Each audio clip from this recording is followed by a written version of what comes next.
ser por nós conhecida, meus amados. Precisamos verdadeiramente amar aquilo que Deus diz em Sua palavra e colocarmos em prática.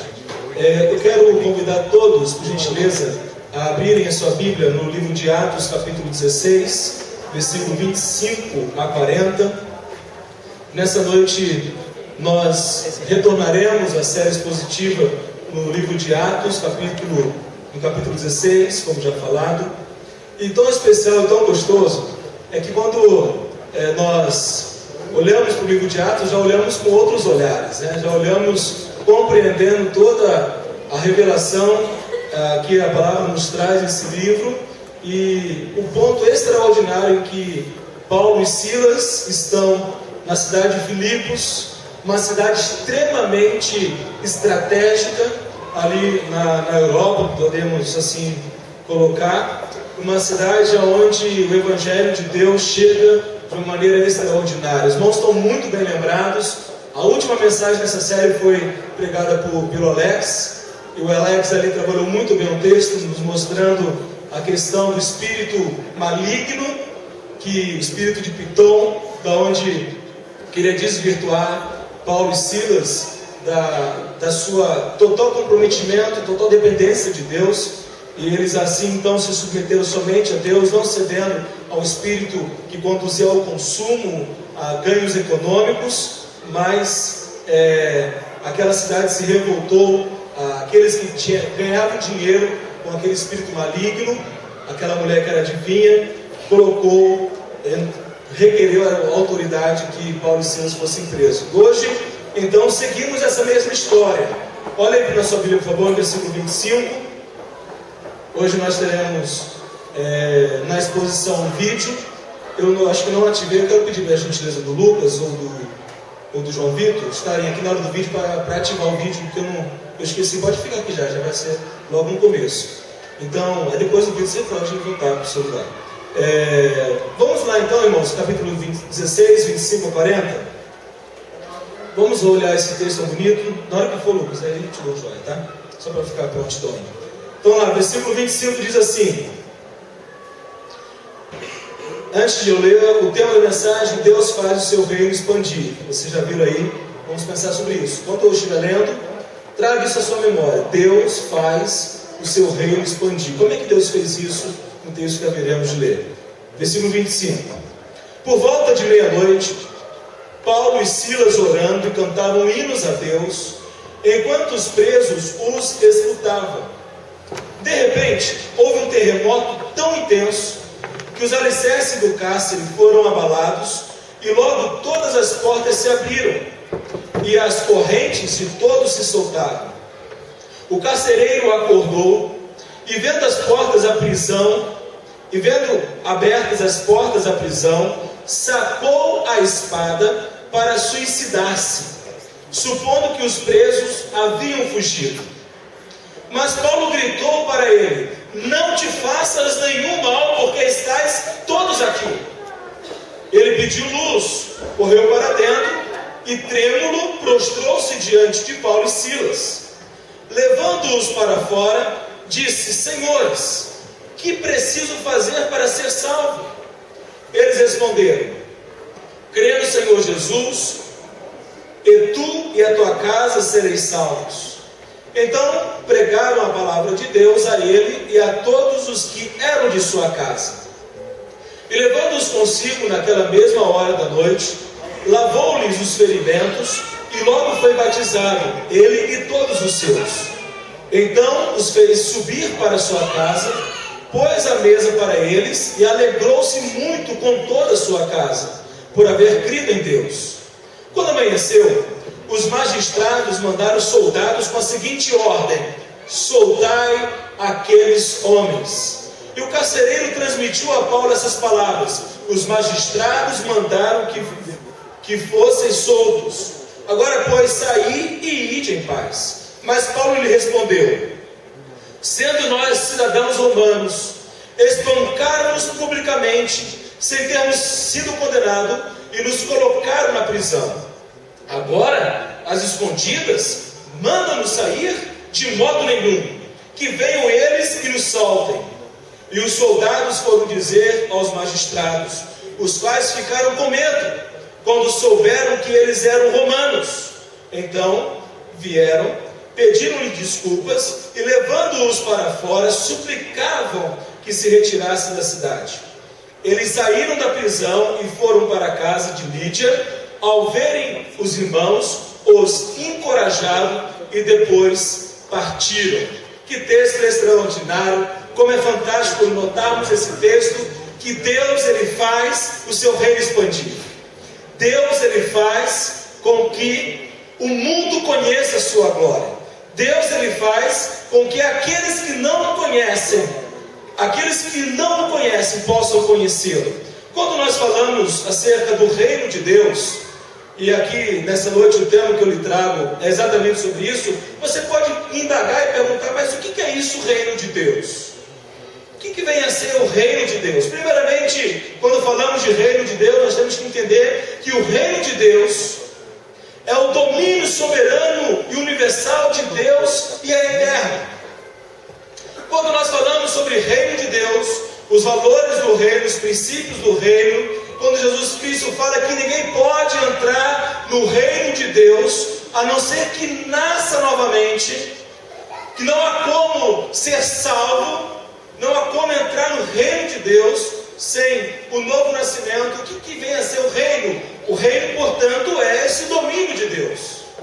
A Bíblia revela a mim e a você, a todos nós, um rei que é soberano. E Deus é rei absoluto, que governa, que conduz todas as coisas. E nós temos a imagem da galáxia. E quando então pensamos nesse primeiro aspecto do reino de Deus, preste atenção nisso. Reino de Deus é o governo soberano de Deus. Eu quero que você veja o vídeo que vamos passar agora. Como estamos falando de Deus, Deus é rei que reina, naquilo que vocês vão agora ver. Perceba o quão grandioso é o Deus que nós aqui nessa noite estamos adorando. O Deus a quem prestamos culto nessa noite é o Deus que criou o que nós vamos ver agora. O Deus que me fez, que te fez e criou tudo quanto existe, é o Deus que a Bíblia revela, é o Deus a quem pregamos, é o Deus a quem anunciamos. Pode passar o vídeo, por favor, Luiz. Você apagar as luzes?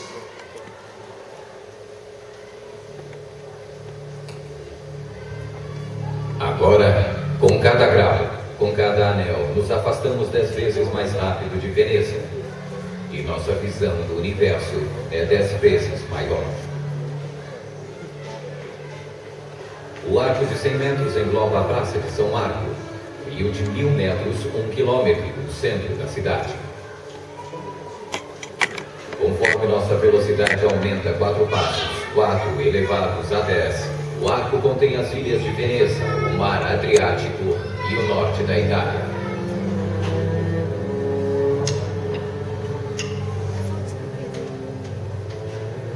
Seis graus cercam a Europa, da Alemanha até os países bálticos.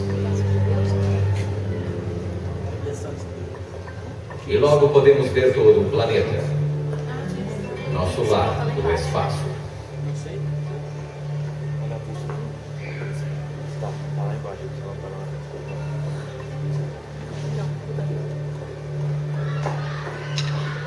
Oito graus em nossa jornada exterior. 8 elevado a 10, ultrapassamos o alcance mais distante da jornada humana, a Lua.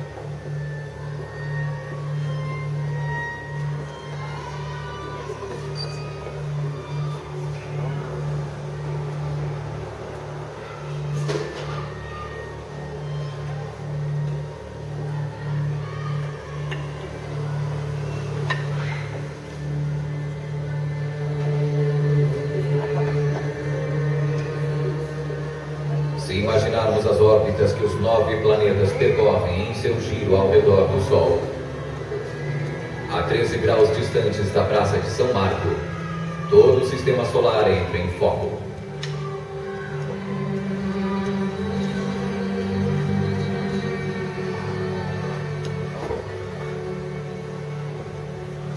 E com 15 graus, 15 elevado a 10, vemos o Sol apenas como outra estrela. Daqui por diante, nossa viagem será medida por anos-luz, a distância que a luz percorre durante um ano. Somente agora ultrapassamos nossas estrelas vizinhas mais próximas, quase 5 anos-luz distante. A mesma viagem feita por uma espaçonave nos dias de hoje duraria 100.000 anos.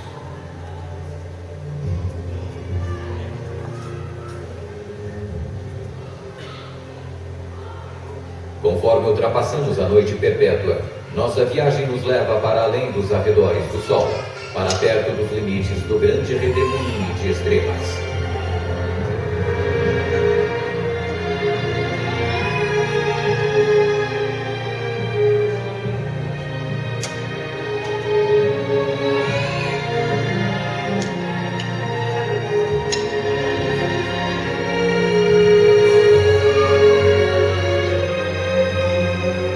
A Via Láctea é, na verdade, uma galáxia em espiral, e nosso Sol é apenas uma de suas centenas de bilhões de estrelas.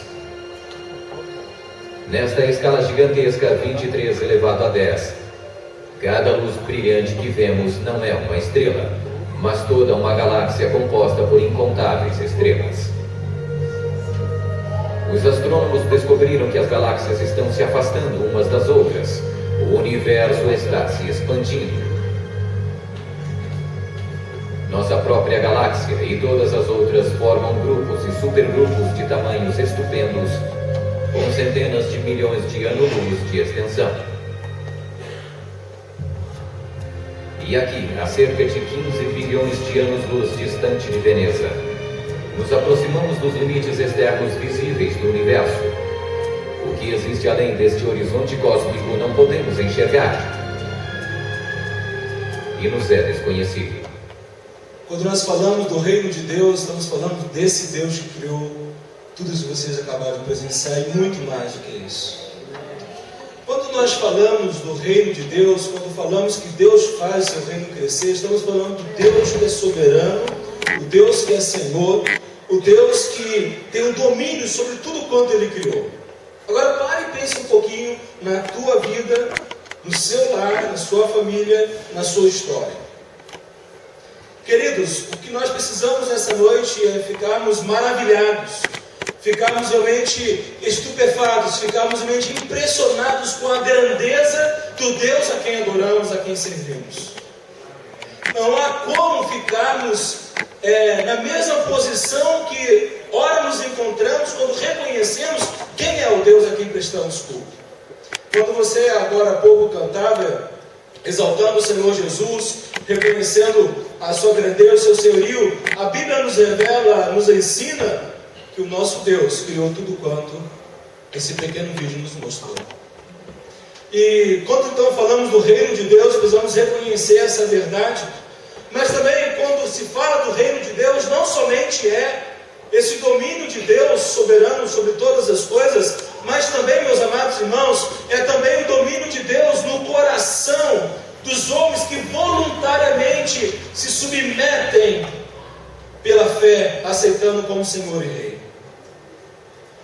Perceba uma coisa: é o mesmo Senhor, é o mesmo Rei dos Reis. A Bíblia nos diz e nos ensina que nós fomos criados por esse Deus, o Deus criador dos céus e da terra, o Deus que criou tudo quanto existe. E o que é impressionante percebermos é que a nossa vida deixou de ser conduzida segundo o propósito de Deus quando o pecado, quando a queda foi introduzida na raça humana. E ao invés de servirmos a Deus, de glorificarmos a Deus, de reconhecermos quem Deus é, e de termos uma vida para a glória desse Deus, passamos a glorificar as coisas criadas por Deus. Passamos a valorizar aquilo que dá prazer em nós, que não é Deus. E então nós temos que perceber que o que nós precisamos verdadeiramente nessa noite pararmos e meditarmos é que esse Deus, Ele quer usar a minha vida, a tua vida, para que o reino dele possa expandir. Que reino? é o reino no coração dos homens. É o reino que significa o resgate de cada vida humana, que mediante a exposição do Evangelho arrepende-se, que mediante a exposição do Evangelho coloca a sua fé absolutamente em Cristo Jesus. Então, o que nós temos que, de aqui em diante, compreendemos é que, quando falamos da expansão do reino de Deus, falamos de cada pessoa que ainda não crê no Senhor Jesus. Falamos de cada pessoa que ainda não tem uma vida de amor a Deus. Falamos de cada pessoa que ainda não nasceu de novo, não tem o seu coração regenerado. E a única forma de termos a nossa vida debaixo do domínio de Deus é nascendo de novo. É sendo súdito do reino de Deus, não estranhos a Deus, não inimigos de Deus, não criaturas de Deus, mas filhos de Deus. E como que isso é importante? Como que isso é importante para nós? Quando nós olhamos para a cidade de Pompeia, quando nós olhamos para a nossa igreja, nós temos metas e desafios que nós cremos que são de acordo com aquilo que a Bíblia diz. Esse ano o nosso anseio, o nosso desejo é que 66 pessoas sejam batizadas. É isso que buscamos. É isso que nós queremos. Nosso desejo é não somente crescermos com batismos, mas também que a membresia da igreja possa crescer. E quando nós vamos olhando os próximos anos que virão, até 2022, o nosso desejo, irmãos, é que hajam 598 batismos, que a nossa igreja tenha pelo menos 700 membros.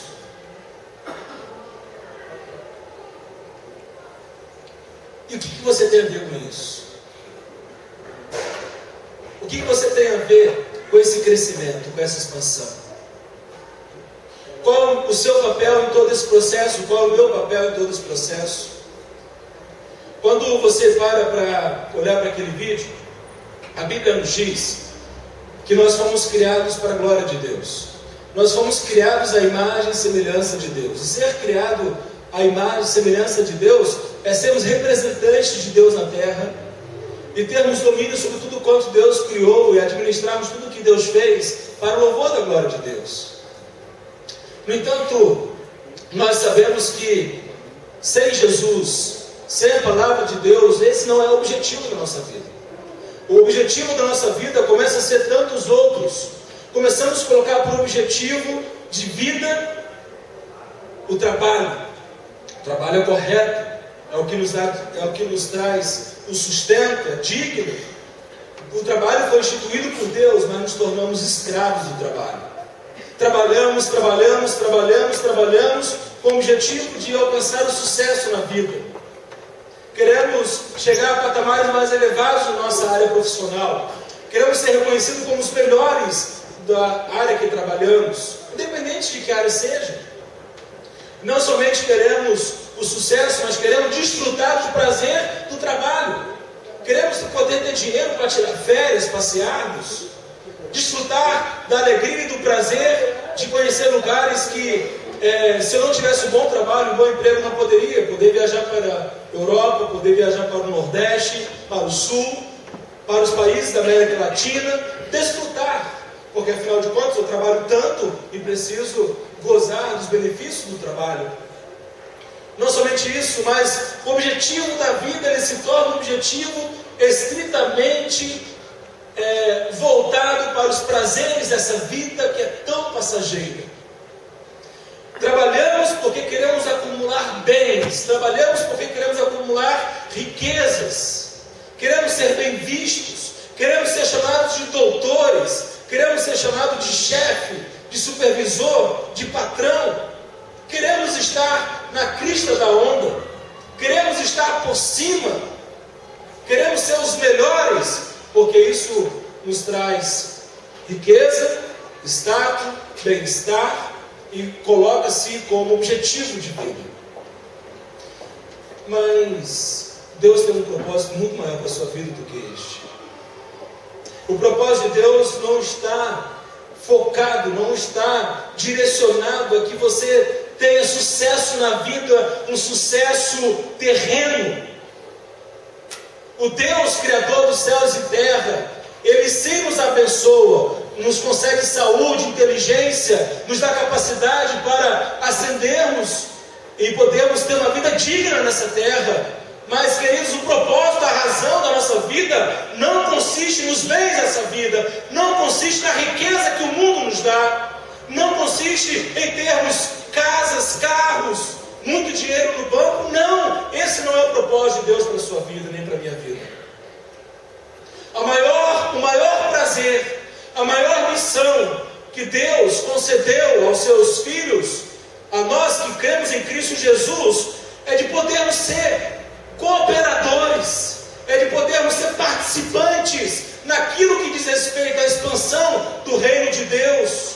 Expansão este que se refere a cada vida que ainda não tem Jesus como Senhor e Salvador, a cada vida que ainda não tem a segurança da sua reconciliação com Deus, porque a Bíblia nos diz que todos pecaram e estão separados da glória de Deus. Então, qual é o propósito de Deus para a sua vida e para a minha vida? É que nós sejamos cooperadores com Ele. Cooperemos com Deus. E quantas das vezes, queridos, passamos simplesmente a semana, meses, anos, e não nos damos conta disso. Não nos damos conta que o maior propósito de Deus em termos de missão terrena é trabalharmos a obra do Senhor, é cooperarmos para aqueles que ainda não conhecem o amor de Deus, não conhecem o Salvador Jesus, não conhecem que a salvação não é por mérito, a salvação não é por esforço humano, mas a salvação já foi nos dada, o preço já foi pago. Jesus Cristo já fez tudo o que era necessário, e a única coisa que nós humanos precisamos é nos arrependermos e crermos. A salvação não é fruto do meu trabalho, não é fruto da minha religiosidade, não é fruto de rituais, mas ela é mediante a graça, ela é pela graça de Deus, mediante a fé. A graça eu não mereço, você não merece, mas Deus nos amou, Deus pagou o preço, Ele enviou o seu Filho, Ele cumpriu plenamente sua justiça, para que por meio do arrependimento e fé em Cristo Jesus, pudéssemos receber. Então, cooperar com Deus é esse o chamado de Deus para a sua vida. Cooperar com Deus aonde? Onde você está. No seu local de trabalho, na sua família, com a sua vizinhança, com seus amigos. Nós somos chamados por Deus para cooperarmos com Ele aonde Ele tem nos colocado, aonde você está plantado. E, meus queridos irmãos, quando nós olhamos para a nossa igreja, os objetivos, as metas para os anos vindouros, nós precisamos reconhecer que ali não são meros números, mas ali apontam para vidas, pessoas, indivíduos que um dia morrerão, estarão diante de Deus, e se morrerem sem Jesus, morrerão condenados. Se não tiverem sua fé em Cristo Jesus, morrerão e sofrerão eternamente o juízo, a condenação de Deus. Então, o propósito de Deus na nossa vida é cooperarmos com Ele. Deus, Ele faz o seu reino expandir por meio da cooperação de servos fiéis. Agora, para que venhamos cooperar com Deus, precisamos ser servos fiéis. Não é ser qualquer tipo de servo. Quando você, lá na sua empresa, você tem a oportunidade de crescer profissionalmente, isso é fruto de muita dedicação, de empenho, de esmero. E você ali se coloca com bastante determinação para cumprir os objetivos que a sua empresa estabelece. Não há nada de errado nisso. Mas quantas das vezes, quando falamos do reino de Deus, quando falamos do serviço que devemos a Deus prestar, quando falamos da vida como povo de Deus, a nossa dedicação, o nosso empenho fica muito aquém daquilo que fazemos para homens, daquilo que fazemos para a empresa ou daquilo que fazemos para pessoas. Estamos fazendo para Deus. E o que é importante então compreendermos é a seguinte questão: Deus faz o seu reino expandir. Como é que Deus faz isso? Observemos nós que isso está muito claro no versículo 25 a 34. O versículo 25 a 34 vai nos mostrar que Deus faz o seu reino expandir convertendo pecadores perdidos. Todos nós somos pecadores. Pecadores que ainda continuam a pecar, mas nós somos pecadores que foram redimidos. Nós somos pecadores que foram resgatados. Nós somos pecadores que colocamos a nossa fé em Cristo Jesus, na suficiência de Jesus, e não é mérito meu, não é porque eu sou religioso, não, mas é porque Jesus já fez tudo e eu creio nisso.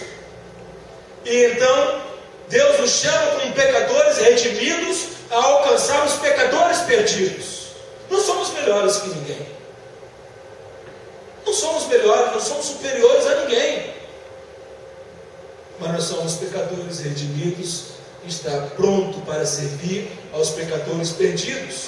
E o que Deus ele usa para converter o pecador perdido? Como é que Deus ele vai usar a sua vida para converter pecadores que hoje estão perdidos? Como é que Deus faz? Vamos olhar para o texto vai nos responder. Versículo 25 e 26 diz o quê? Por volta de meia-noite, Paulo e Silas orando e cantavam hinos a Deus, enquanto os presos os escutavam. De repente houve um terremoto tão intenso que os alicerces do cárcere foram abalados, e logo todas as portas se abriram e as correntes de todos se soltaram. Como é que Deus ele faz com que pecadores redimidos alcancem pecadores perdidos? Como que ele faz? Como que você pode cooperar com Deus? O Deus que é criador dos céus e terra, e o Deus que é o Senhor de nossas vidas. Como? O primeiro princípio é o testemunho daqueles que creem. O meu testemunho, o seu testemunho.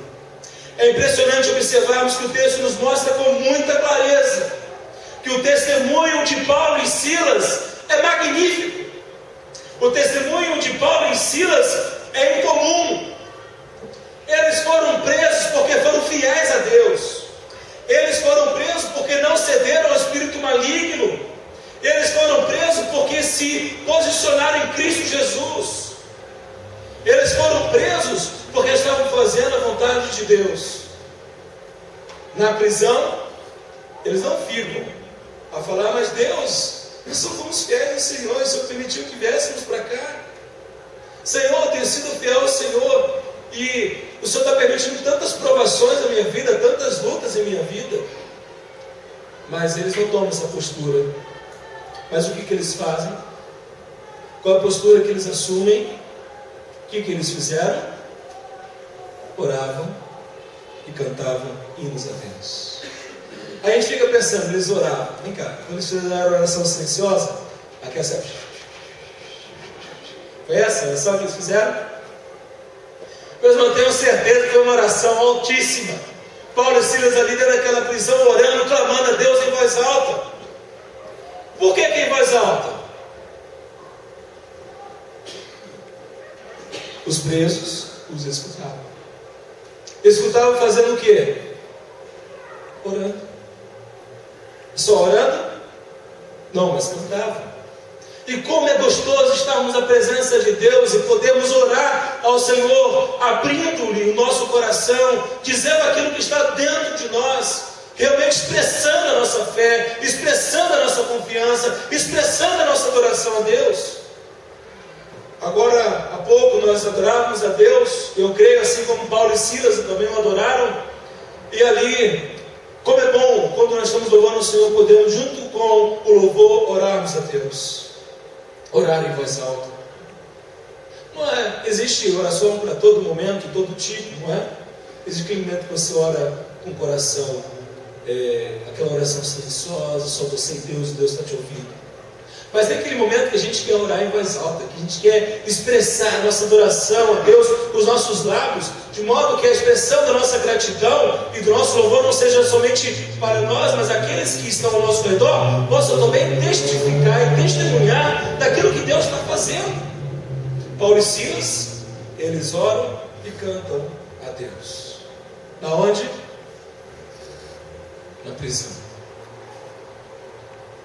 Num lugar de dor, num lugar de criminosos.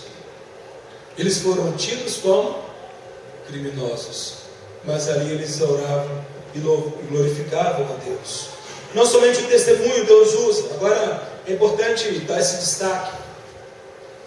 Como você vai cooperar com Deus? Como?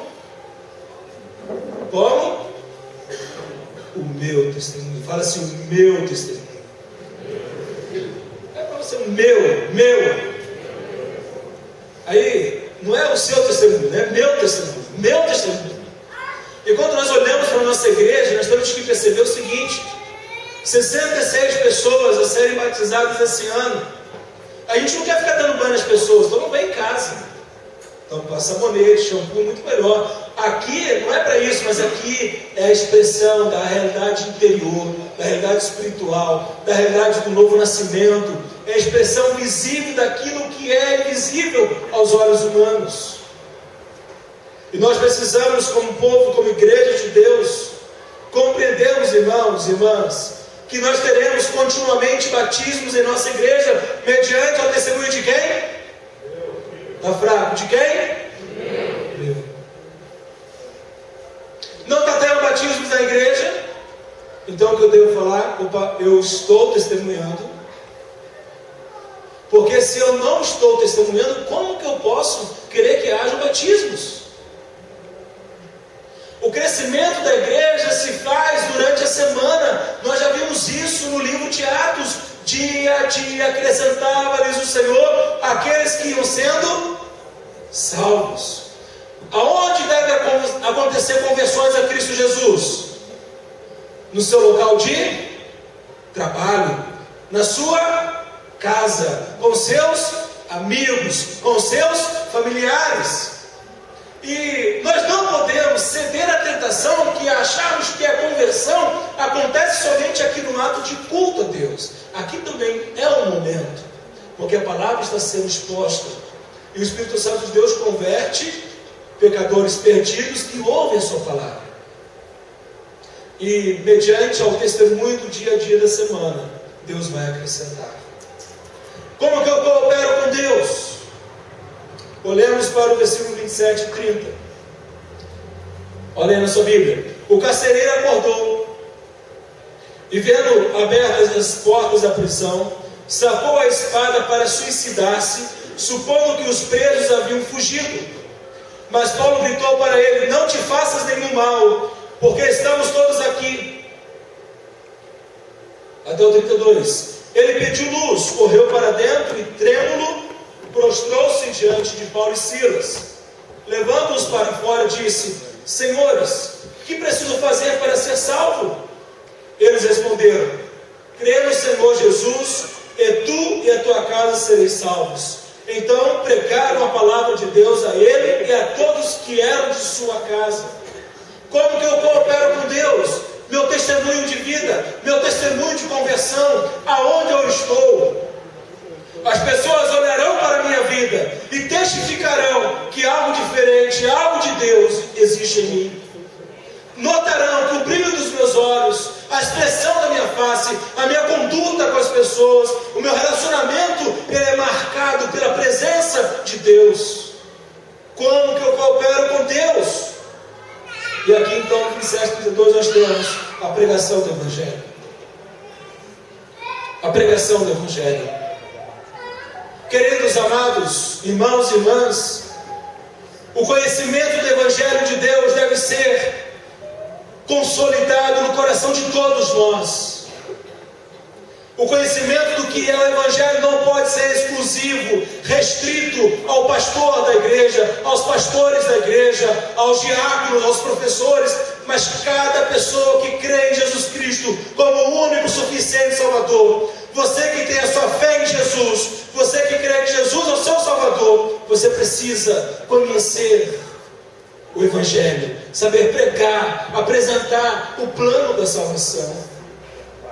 Mas talvez você conteste: mas eu não tenho um dom de evangelista. Mas quem disse que só quem tem dom de evangelista sabe o plano de salvação? Todos nós temos que saber. Porque vai ser lá na sua escola, lá no cursinho, lá na lanchonete, vai ser aqui na esquina, vai ser vindo à igreja, indo para o trabalho. Aonde você está, o que você está realizando, que Deus considerará a todos nós, sem exceção, a oportunidade mediante o testemunho de nossa fé, apresentarmos o plano da salvação. E o que nós temos aqui, e o que precisamos estar sensíveis, é o contexto que as pessoas estão. Como esse carcereiro estava antes do terremoto? Estava dormindo. Quem que estava ouvindo a pregação? Quem estava ouvindo a oração e os louvores? Os presos, não era o carcereiro. O carcereiro estava no 13º sono, estava cansado. Talvez fosse outro turno que ele pegou. Chegou na última hora, precisa que você fique aí, precisa cobrir um colega, ter um trabalho. Ele estava cansado, deitou e dormiu.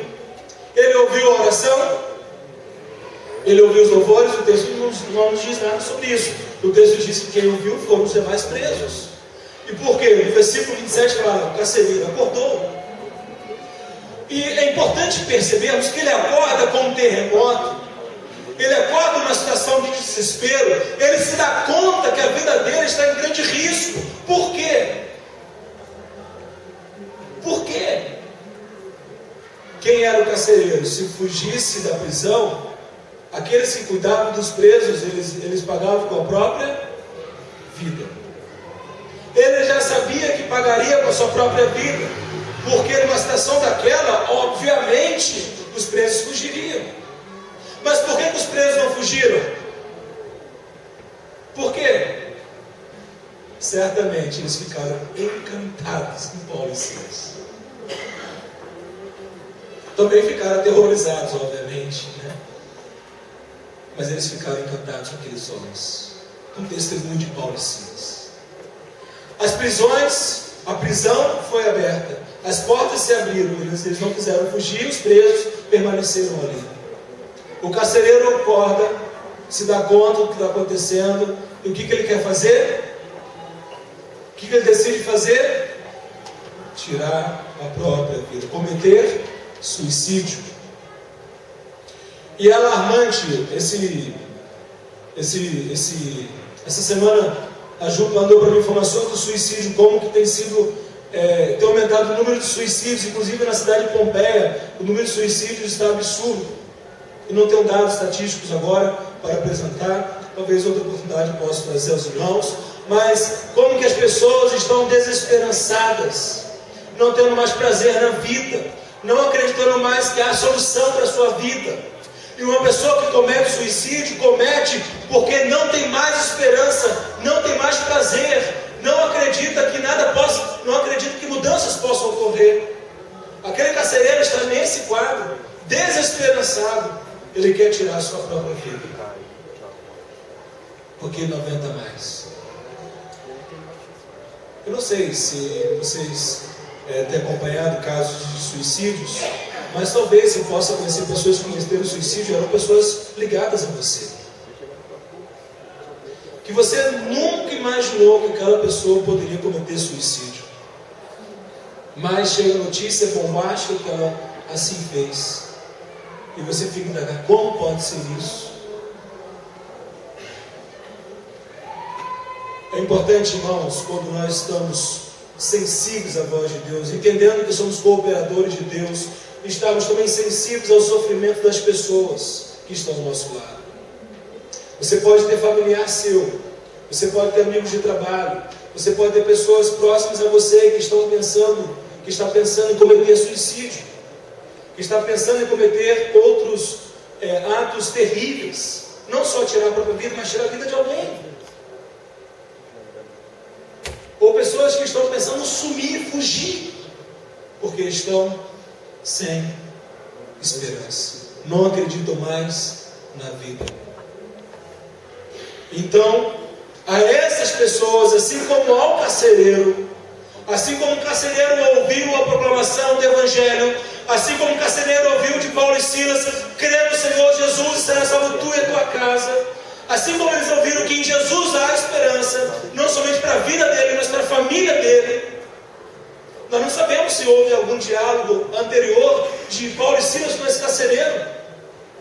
Não sabemos se Paulo já conhecesse a vida dele, alguma coisa, algo que pudesse ter compartilhado. Mas o fato é que A mensagem que Paulo trouxe àquele homem, a promessa de Deus é que, mediante a conversão dele, não somente ele seria abençoado, mas a família dele também seria abençoada.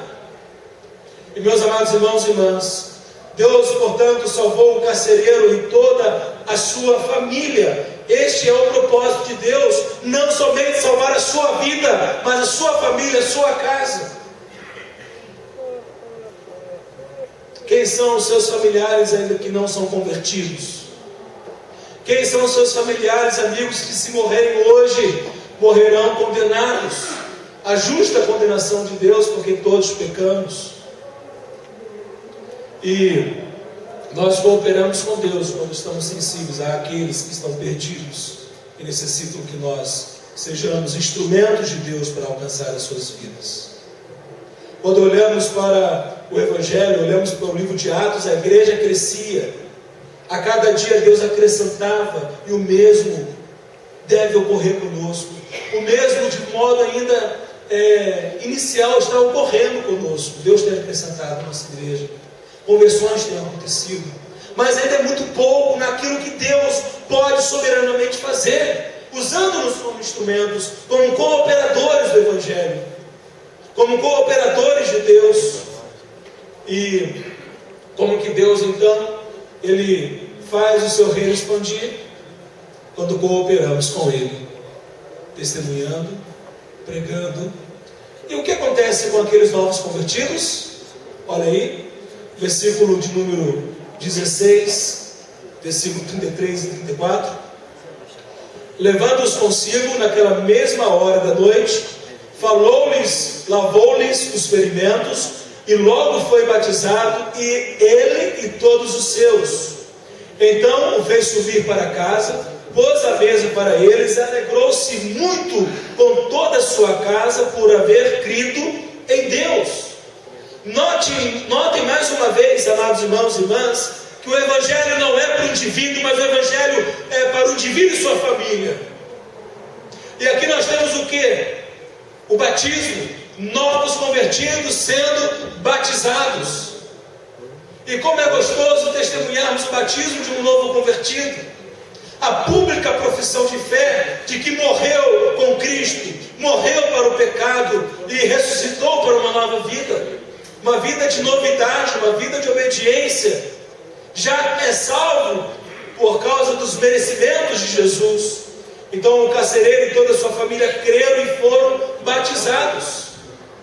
Aí, o que nós como igreja, Primeira Igreja Batista em Pompeia, precisamos ter como povo de Deus, como igreja local, amando ao Senhor Jesus, amando a igreja, amando o Evangelho, é Senhor Deus, nós desejamos intensamente sim, termos de 3 em 3 meses batismos, não é somente um, mas é 20, 30, imagina que gostoso, o dia em que os 3 pastores da igreja realizando batismos, vai ter tanta gente que tem que um sozinho não vai dar conta, né?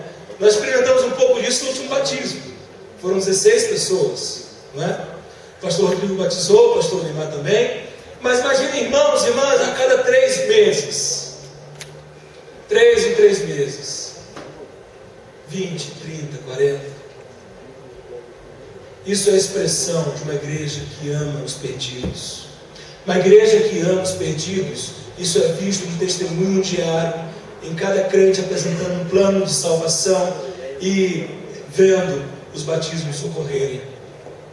Uma igreja que não batiza é uma igreja que está enferma. Sabemos que a conversão é obra do Espírito Santo. Sabemos que é o Espírito Santo de Deus que convence do pecado, da justiça e do juízo. Mas o que nós cremos, firmemente cremos, é que cabe a nós testemunharmos, pregarmos, ansiando, desejando que as pessoas sejam salvas. A gente não testemunha só por testemunhar, nós testemunhamos querendo ver salvação, não é? Você não fala disso só para falar, desencargo de consciência, porque você quer ver aquela pessoa que você está orando, que você está testemunhando, sendo batizada, crescendo na fé, e junto com você depois testemunhando a outros. É o que nós temos aqui. Como é que Deus faz o seu reino expandir? Convertendo pecadores perdidos, pela instrumentalidade de pecadores redimidos.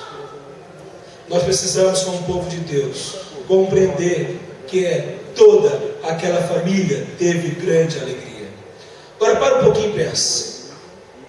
Se não fosse Paulo e Silas na vida daquele carcereiro, qual seria o desfecho daquela família na noite seguinte? Como é que eles estariam? Como? De luto. Eles estariam o quê? Chorando amargamente. Se não fosse a intervenção daqueles dois homens de Deus lá na prisão, porque o terremoto aconteceria. Aquele carcereiro teria tirado a própria vida e seus familiares estariam realizando um momento, um funeral.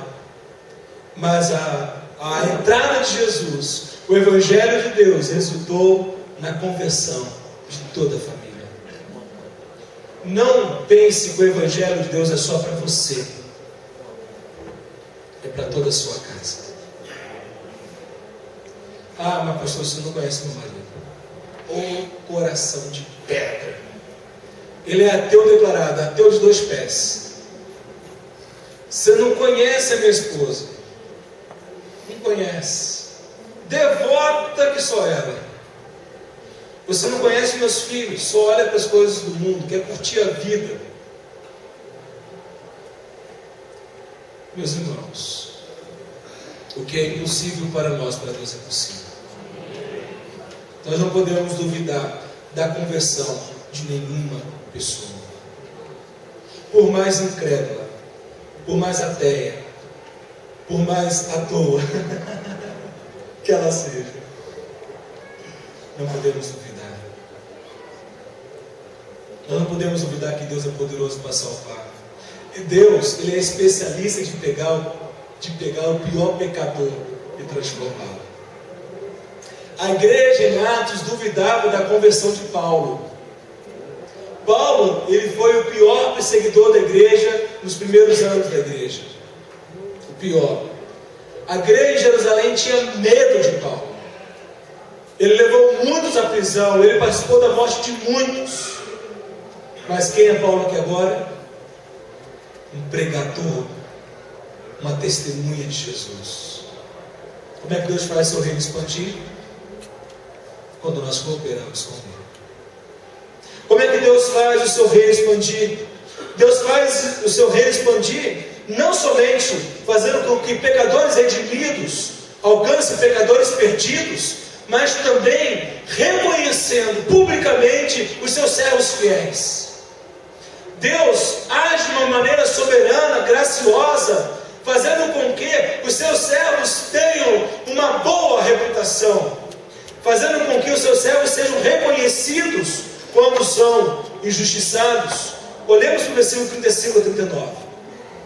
Quando amanheceu, os magistrados mandaram os soldados com a seguinte ordem: soltai aqueles homens. E o carcereiro transmitiu a Paulo essas palavras: os magistrados mandaram que fossem soltos.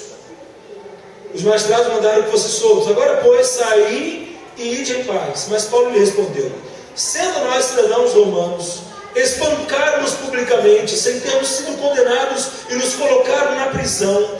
Agora, às escondidas, mandam-nos sair? De modo nenhum. Que venham eles mesmos e nos soltem. E os soldados foram dizer isso aos magistrados, os quais ficaram com medo, quando souberam que eles eram romanos. Então vieram, pediram-lhes desculpas, e levando-os para fora, suplicavam que se retirassem da cidade. Os magistrados não tinham noção, não tinham ideia alguma que Paulo e Silas eram cidadãos romanos. E todo cidadão romano tinha que ser tratado segundo as leis de Roma. Todos que fossem acusados deviam ter um julgamento justo, direito à defesa, para então haver a condenação ou não. Paulo e Silas, mediante a ação malandra daqueles que se aproveitavam da mulher de espírito imundo, adivinhadora, eles foram injustamente colocados em uma posição de vergonha pública, foram escarnecidos publicamente. E eles que anunciavam o Evangelho, a mensagem do Evangelho, ela é posta numa situação também de escárnio. Como eles podem falar de um Deus Salvador que estão lá na cadeia presos? Como é que eles podem falar de um Deus que é Senhor de todas as coisas e lá, olha onde eles estão? O que Deus fez? Deus, ele permitiu que houvesse uma retratação pública. Os magistrados, envergonhados com o que fizeram, porque eles eram cidadãos romanos, pedem desculpas de forma pública, restabelecendo assim as condições para que houvesse um ambiente seguro para o crescimento da igreja. E essa atitude dos magistrados, das autoridades daquela cidade, se retratarem com Paulo e Silas, essa ação que eles tomaram desencorajou a perseguição na cidade de Filipos. Por quê? Certamente, queridos, a notícia correu. As pessoas tomaram mais cuidado, porque sabiam que Paulo e Silas eram cidadãos do império. Talvez ali na cidade de Filipos muitos não fossem romanos por direito, assim como Paulo e Silas o eram. Então nós olhamos e vemos que a boa reputação da igreja e sua membresia são fundamentais para que haja a expansão do Evangelho. Nós precisamos compreender isso. Meus amados irmãos e irmãs, uma igreja que tem boa reputação, uma igreja que a reputação quem faz são as pessoas, não somos nós, mediante o testemunho que temos. Se nós temos uma postura sadia, correta, íntegra, ética, as pessoas falarão bem de nós. Mas se não tivermos uma postura correta, se formos, por exemplo, maus pagadores na praça, você compra lá no mercado, você compra lá na loja de roupas, calçados e não paga a sua conta. Que dali é crente? Olha, no SPC e Serasa, a ficha corrida é assustadora. Isso é crente? O que é isso? Má reputação. Talvez o dono daquela loja não fale na tua cara, mas vai comentar com um amigo, vai falar com uma pessoa, os funcionários vão saber. Isso é o que? Má reputação. Quem faz a reputação nossa são as pessoas. Mediante o que? Mediante aquilo que fazemos, mediante o testemunho que damos. Então, aqui é necessário que houvesse uma boa reputação da igreja que estava nascendo lá na cidade de Filipos. E essa boa reputação certamente ocorreu. Agora, não somente isso, mas também o versículo 40 nos apresenta algo muito importante. Observemos aí, como é que Deus faz a sua igreja crescer? Versículo 40. Eles, quem? Paulo e Silas, saíram da prisão e foram para a casa de Lídia. Ao ver os irmãos, os encorajaram e depois partiram. O Deus faz o seu reino expandir, estabelecendo a sua igreja. Meus irmãos, é importantíssimo compreendermos esses três fatores. A expansão do reino de Deus se dá pela conversão de pecadores perdidos. A expansão do reino de Deus se dá pela boa reputação que a igreja do Senhor tem que ter, os servos de Deus têm que ter. A boa reputação da igreja se faz pelo estabelecimento de uma igreja sadia, de uma igreja coerente, de uma igreja firmada na palavra, de uma igreja séria, de uma igreja que realmente é vamos colocar, como já falamos muitos anos atrás, um farol para a cidade, uma referência, um paradigma seguro de moralidade, de seriedade, de espiritualidade, de pessoas tementes a Deus. Como que Deus estabeleceu a igreja na cidade de Filipos? Observemos nós que os filipenses, eles foram testemunhas. As pessoas que moravam na cidade de Filipos eram testemunhas de que uma mudança estava acontecendo na cidade depois que Paulo e Silas chegaram. Nós olhamos para a cidade de Pompeia, o nosso sonho, e colocamos diante de Deus, crendo que Deus é poderoso para fazer, que em 2022 sejam 598 batismos, que sejamos no mínimo 700 membros, não pelo poder humano, não por estratégias de marketing, não por um viés de sermos uma igreja que negocia a palavra de Deus, não, mas é pelo poder do Evangelho, pelo testemunho fiel da igreja, pelo testemunho que todos temos que dar. E então a igreja, a cidade de Filipos, olhou para Paulo e Silas e percebeu uma mudança numa mulher rica, Lídia, uma negociante. Ela foi alcançada, a primeira mulher a ser convertida na Europa. O versículo 13 e 15 nos mostra isso. Eu não vou ler porque não tem necessidade. Versículos 16 e 18, nós temos aqui a igreja se estabelecendo, porque aqueles que moravam na cidade de Filipos viram que Paulo e Silas não cederam à tentação do espírito maligno. Eles não fizeram conchavo com o mal. Eles não tiveram ganância econômica, mas foram fiéis à palavra. Versículos 19 e 40, nós temos o quê? Que Paulo e Silas, eles não recuaram diante de perseguição e prisão que lhes sobrevieram. Eles permaneceram o quê? Cantando, louvando, adorando a Deus mesmo no sofrimento. As pessoas olharam e viram o testemunho deles. Certamente os presos disseram aos seus familiares, aqueles que conheciam, aqueles homens estavam aqui dentro da prisão, cantando e adorando a Deus. Eu quero esse Deus também. Viram as aflições dos filhos de Deus e falaram, esses verdadeiramente conhecem a Deus. No versículo 15 e 28, a postura de adoração. No versículo 29 e 34, a conversão do carcereiro e sua família. O que está acontecendo na cidade de Filipos? Uma grande revolução.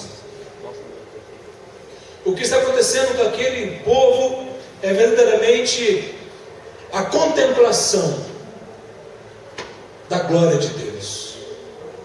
Mudanças estão ocorrendo. Transformação está havendo naquela cidade. Meus amados irmãos e irmãs, como Deus faz o seu reino crescer hoje, aqui em Pompeia, na nossa cidade, é com você, é comigo. Assumindo cada um de nós a postura de testemunha de Jesus, proclamando o Evangelho da salvação, verdadeiramente tendo um testemunho cristão correto.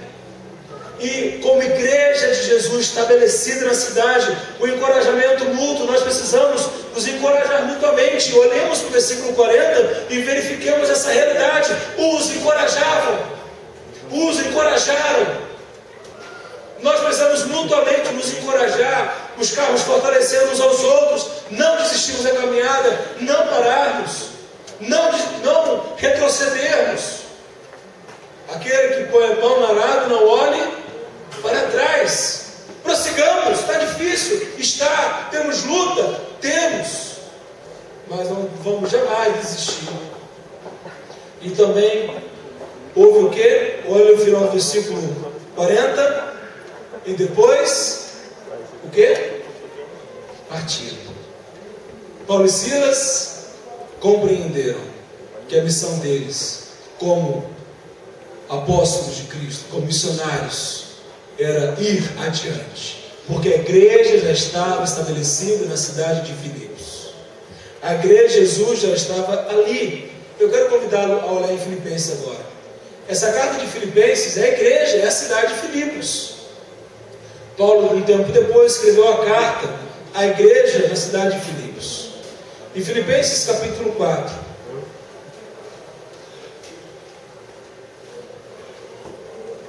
versículo 15 a 18, Paulo fala como foi o período ali com eles.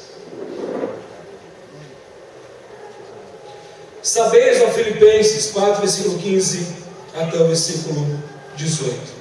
Sabeis, ó Filipenses, que no princípio do Evangelho, quando parti da Macedônia, nenhuma igreja se comunicou comigo quanto a dar e receber, mas somente vós. Pois, enquanto eu ainda estava em Tessalônica, supristes as minhas necessidades. Queridos, eles saem de Filipos e vão para a cidade de Tessalônica. Aquela igreja nascedora, ali no início, já era uma igreja que investia em missões. Paulo saiu de Filipos, foi para Tessalônica, aquela igreja estava apoiando Paulo. Olha aí, continuando. Supristes as minhas necessidades, não só uma vez, mas duas. Não que eu procure doações, mas procuro fruto que amplie o vosso crédito. Mas tenho tudo, até em excesso. Tenho amplo suprimento, depois que recebi de Epafrodito o que enviastes, como aroma suave, como sacrifício aceitável e agradável a Deus. O que Paulo está nos mostrando aqui é que ele saiu de Filipos, mas não deixou ali uma igreja fraca, não deixou ali uma igreja indiferente, mas uma igreja vibrante, uma igreja que entendia que ela fazia parte da obra de expansão do reino de Deus. Nós precisamos, meus amados irmãos e irmãos, temos o mesmo entendimento. Como é que Deus faz o seu reino expandir? Deus faz o seu reino expandir por meio da cooperação de seus servos fiéis. Deus faz o seu reino expandir por meio de mim e de você, através de nós. Eu quero, em nome de Jesus, desafiá-lo a fechar os seus olhos, colocar-se diante de Deus. Você sabe que nós temos desafios como igreja. Você sabe que é tua tarefa, é tua missão ser testemunha de Jesus. E eu quero que você coloque diante de Deus qual é o seu desafio essa semana. Qual é o seu desafio esse ano? Quantas pessoas Deus usará para que através da sua vida o reino dele venha expandir. Lembremos do vídeo passado. O reino de Deus é o reino do Senhor soberano sobre toda a sua criação. E esse mesmo Deus, que é rei soberano sobre tudo quanto ele criou, galáxias, universos, é o mesmo Deus que é o Senhor e Rei de nossas vidas. E esse Deus ordena, esse Deus decretou que nós sejamos servos fiéis e testemunhas. Então vamos nesse minuto orar. Eu quero desafiar você a apresentar a Deus qual a sua meta, o seu desafio pessoal. Pessoas que ao longo dessa semana você vai testemunhar de Jesus, você vai falar do Evangelho e você vai procurar acompanhá-la, ajudá-la no crescimento da fé.